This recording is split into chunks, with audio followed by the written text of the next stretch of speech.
Bonjour, nous sommes donc en tout début d'année 2020. C'est l'heure des bonnes résolutions. Alors j'avais envie de vous proposer un livre qui va en ce sens de réflexion et de comment changer les choses.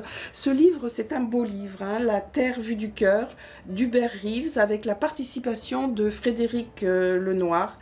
Un CD est associé avec un film de Yolande Cadrin-Rossignol qui permet peut-être de découvrir autrement le propos d'Hubert Reeves. Alors Hubert Reeves nous invite ici à considérer la nature comme lui le fait si souvent depuis 40 ans, depuis sa ferme de Hautefeuille en Bourgogne devant un étang.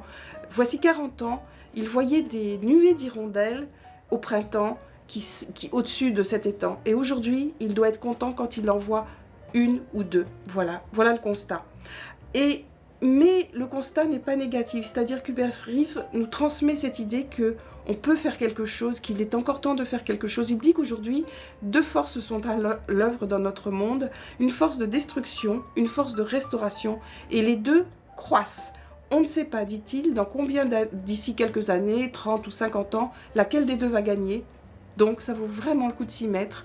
Alors ce livre et ce film nous permettent de découvrir les origines de la vie, racontées par Hubert Reeves, c'est merveilleux. Il nous emporte avec lui dans la canopée, on découvre d'autres scientifiques qui nous montrent le fond des mers et des espèces inconnues. La canopée avec des fleurs en haut des arbres, voilà, et des militants.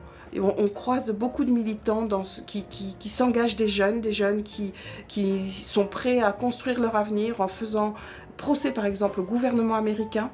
Ils sont très déterminés et on a bien l'impression qu'ils vont y arriver. Donc voilà, j'avais envie de vous proposer cette force et cette énergie en début d'année pour un avenir non pas meilleur, mais déjà restauré dans la beauté du monde telle qu'elle est.